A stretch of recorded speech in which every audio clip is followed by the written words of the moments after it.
You ever get that feeling like the world's lost its damn mind over the smallest stuff? That was me, just a retired cargo pilot named Jack, standing on my porch one hot afternoon with a DULA 50 HOA violation slip in my hand.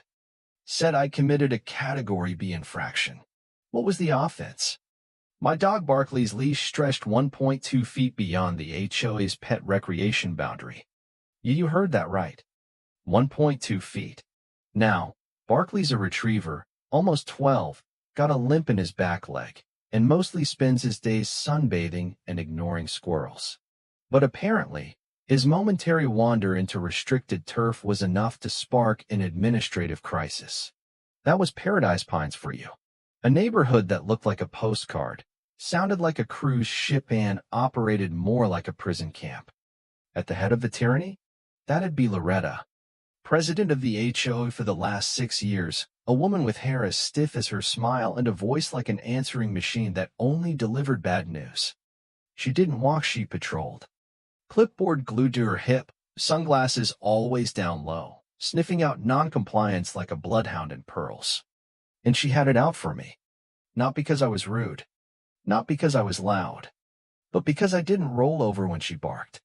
I kept to myself, minded my business, and when they told me my lawn gnomed OLAD community aesthetics, I gave the gnome a Hawaiian shirt instead of removing it.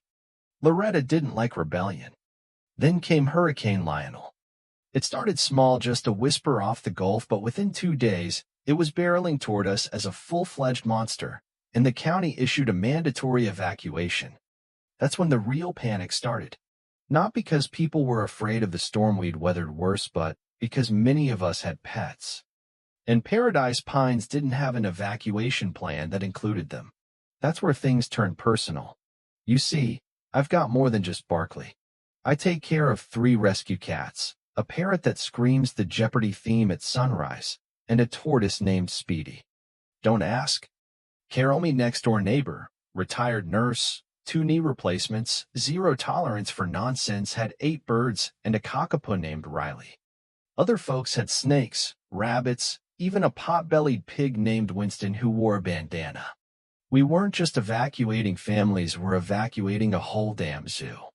So Carol and I got to work.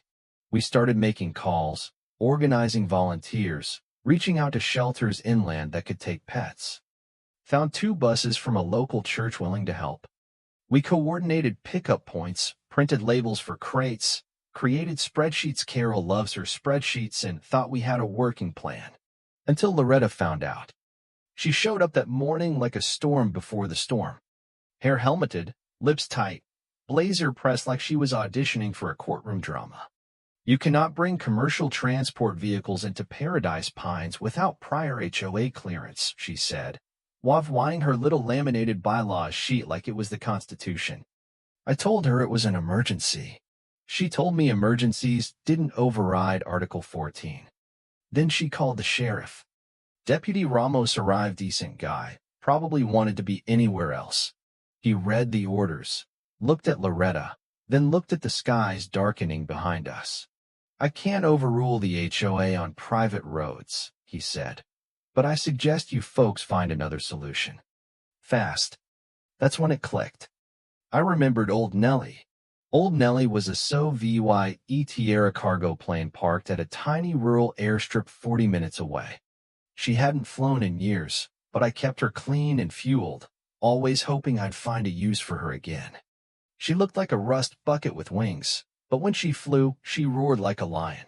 I called my old buddy Pete, logistics guy, owed me a few favors from our air freight days. Told him I needed a flatbed and a crew. He didn't even ask why. Just said, be there in an hour. Then I made one post on the neighborhood message board. Operation Noah. Meet at my house. Bring crates, pets, food, and faith. Wheels up by sundown. They came. Not everyone, but enough. Dozens of neighbors with leashes in hand, cat carriers, bird cages, bags of kibble. Someone even brought Winston the pig in a stroller. Pete rolled up in a flatbed that looked like it could transport tanks. We loaded everything in an orderly chaos that only disaster could produce. Loretta came back, furious. She tried to block the flatbed with her golf cart. Pete went around, tore up the roundabout flower bed, and didn't slow down. The crowd cheered. I think Carol flipped her off. By the time we reached the airstrip, the sky was a bruise-colored mess. Wind was picking up.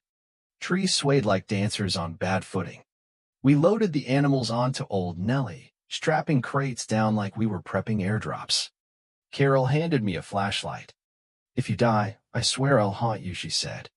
I grinned. "You'll have to wait in line." Takeoff was rough. Nellie groaned like she didn't want to wake up, but then she remembered what she was built for and she lifted. Slow at first, then higher. The air was choppy, the radar glitchy, and Barkley, who'd somehow ended up in the co-pilot's seat, licked my face as we breached the clouds. We made it. Landed in Brooks VY Lean Inland Shelter Zone 2 hours later, after skirting the storm's edges. Volunteers rushed to meet us. The animals were offloaded. Every last one. Back home, Loretta's rain crumbled. Someone filmed her tantrum at the bus barricade. It went viral. Within a week, she was removed from her post, hit with CIVYL complaints, and asked to resign permanently. The HOA board was reshuffled. Rules rewritten. I became, briefly, a neighborhood legend. People brought cookies. Someone gave Barkley a medal. A local reporter wanted to interview YEW May declined. I wasn't looking for fame. I just didn't want anyone's goldfish to die because someone liked control more than compassion. Months passed. Paradise Pines changed. Loosened up. Nate, a teenager on the block, asked me to teach him to fly. We started small with paper planes, then a simulator, then real lessons. Carol threw Saturday potlucks. Pete came back to install a swing set for the community park. Even Deputy Ramos started showing up just to hang out. Sometimes, I still walk past Loretta's house. It's quiet now. Curtains always drawn. I don't hate her. I just think power got to her head before Grace ever had a chance. And Nellie? She's still out there at the airstrip. Waiting. Fueled. Just in case another storm comes, and we need to rise above it all again. So, tell me, what would you have done if your HOA blocked your path in a crisis? Would you fly through a storm for your pets? For your neighbors? Drop your thoughts in the comments. I'll be reading them with a cold drink and Barkley by my side. And who knows? Maybe next time, we fly together. Thank you for taking the time to listen to today's story on Store of Good Stories. If this story touched your heart or made you think, don't forget to hit like and share the video to spread this positive message to more people. And if this is your first time here, make sure to subscribe and turn on the notification bell so you won't miss any of the meaningful stories we share every week. Your support is the biggest motivation for Store of Good Stories to keep bringing heartfelt and valuable stories to you. See you in the next video.